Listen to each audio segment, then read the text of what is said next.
আসসালামু আলাইকুম। সদ্য গ্রাজুয়েট প্রাপ্তদের জন্য হচ্ছে সুখবর। আ এবং এর আগে যখন সার্কুলারটি দিয়েছিল, অর্থাৎ খাদ্য অধিদপ্তরের যে সার্কুলারটি ছিল রিসার্কে হচ্ছে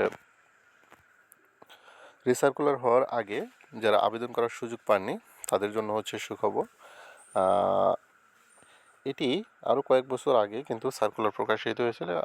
আপনারা হচ্ছে অনেকেই অবগত আছেন খাদ্য অধিদপ্তরের যে নিয়োগ প্রক্রিয়াটা ছিল।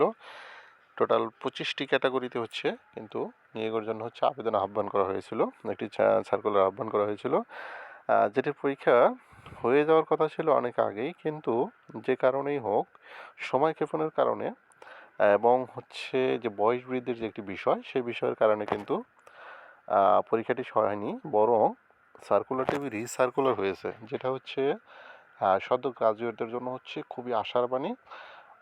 এবং এখানে একটি পথ লুফে নেওয়ার একটি দুর্দান্ত সুযোগ কিন্তু তাদের জন্য রয়েছে। সুতরাং এই সুযোগটাকে হেলায় নষ্ট করা যাবে না।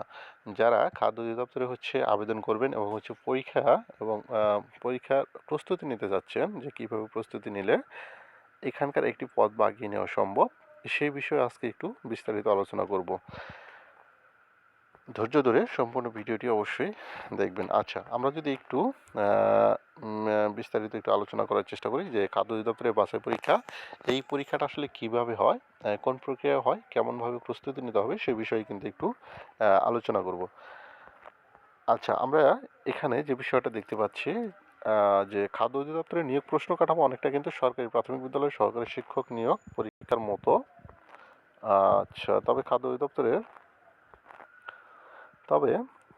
অধিদপ্তরের পরীক্ষার সময় কিন্তু অনেক বেশি বরাদ্দ থাকে, অর্থাৎ এই নিয়োগ পরীক্ষা এই নিয়োগ পরীক্ষা হচ্ছে ঢাকা সহ দেশের বিভাগীয় শহর ও বড় বড় জেলা শহরে হতে পারে। উপখাদ্য পরিদর্শক ও সহকারী উপখাদ্য পরিদর্শক নিয়োগ পরীক্ষা হয় এমসিকিউ পদ্ধতিতে। এখানে কিন্তু যে পরীক্ষাটি হয়, অর্থাৎ প্রাইমারি বেস্ট এবং হচ্ছে এখানে কিন্তু আপনার নৈর্ভিত্তিক থাকবে, এমসিকিউ থাকবে হচ্ছে 100টি। এই পরীক্ষা পদ্ধতি হচ্ছে দুটি ধাপে সম্পূর্ণ হয়ে থাকে। একটি হচ্ছে প্রথমত হচ্ছে প্রিলিমিনারি পরীক্ষা, তারপর সরাসরি কিন্তু ভাইভা। এই দুটি ধাপ অতিক্রম করতে পারলেই কিন্তু আপনাদের হচ্ছে কাঙ্ক্ষিত পদটি কিন্তু পেয়ে যেতে পারেন। এবং এই পরীক্ষাগুলো সাধারণত আমরা যেটা দেখেছি যে গতবারে যে পরীক্ষাটি হয়েছিল সেটা হচ্ছে বিভাগীয় শহর এবং হচ্ছে জেলা শহরগুলোতে কিন্তু এই পরীক্ষাগুলো অনুষ্ঠিত হয়ে থাকে। এবং এই একটি জায়গায় এই খাদ্য অধিদপ্তরের যে নিয়োগ প্রক্রিয়া, এর বিগত যে পরীক্ষাগুলো হয়েছিল এখানে কিন্তু পর্যাপ্ত সময় পাওয়া যায়। অর্থাৎ 100টি এমসিকিউর জন্য কিন্তু আপনি 1.5 ঘন্টা অর্থাৎ 90 মিনিট সময় পাবেন, যেটি খুবই ধীরস্থিরভাবে পরীক্ষা দেওয়ার জন্য সহায়ক হিসেবে কাজ করবে। পরীক্ষা পদ্ধতিতে এখানে নেগেটিভ মার্কিংয়ের একটি বিষয় থাকে, সেটা কিন্তু অবশ্যই মাথায় রাখতে হবে। যদি নেগেটিভ মার্কিং থাকে, অবশ্যই প্রশ্নের কোথাও উপরের দিকে লেখা থাকবে নেগেটিভ মার্কিং, আর যদি কোথাও লেখা না থাকে তাহলে ধরে নেবেন এই প্রশ্নে কোনো নেগেটিভ মার্কিং নেই, অর্থাৎ নম্বর কাটা যাওয়ার কিন্তু কোনো সুযোগ নেই। আচ্ছা, এইটি একটি কিন্তু বিষয়।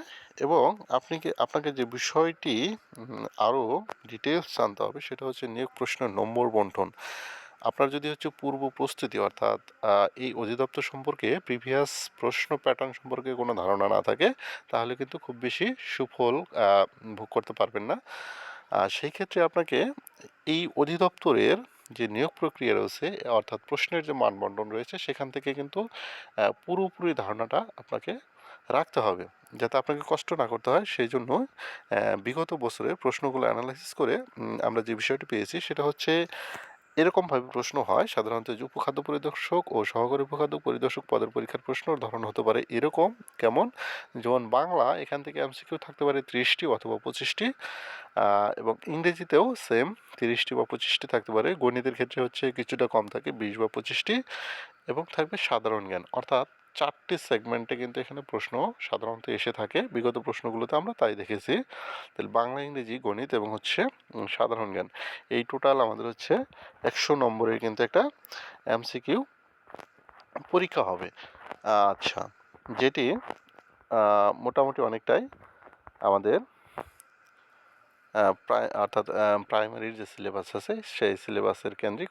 এখানে সবচেয়ে বেটার হবে বিগত প্রশ্নগুলো অ্যানালাইসিস এবং হচ্ছে বিশেষ কেন্দ্রিক যদি পড়াশোনা করা যায় তাহলে এই এমসিকিউগুলো আ যে পারার যে সক্ষমতা সেটা কিন্তু অনেক বেশি হবে এবং বিগত যে বিষয়টি দেখা গেছে যে এই জায়গাগুলোতে অর্থাৎ ১০০টি এমসিকিউতে আপনাকে কিন্তু ম্যাক্সিমাম মার্ক ক্যারি করতে হবে। ইভেন দেখা গেছে 90 মার্কস পর্যন্ত কিন্তু এখানে প্রার্থীরা 90 প্লাস মার্কস কিন্তু প্রার্থীরা পেয়ে থাকে। সুতরাং আপনাকে কি পরিমাণ এফোর্ট দিতে হবে সেটা কিন্তু এখন থেকেই আপনাকে সেট করতে হবে। সুতরাং আর কালক্ষেপণ না করে আপনাদের হচ্ছে প্রস্তুতি এখন থেকে শানিত করা শুরু করুন। পরীক্ষা হয়তো সার্কুলার আবেদন শেষ হওয়ার পর বেশিক্ষণ সময় বেশি দিন পাওয়া যাবে না। কয়েক মাসের মধ্যে হয়তো পরীক্ষাটা অনুষ্ঠিত হওয়ার সম্ভাবনা কিন্তু প্রবল। সুতরাং কালক্ষেপণ না করে প্রস্তুতি সম্পূর্ণ করতে থাকুন।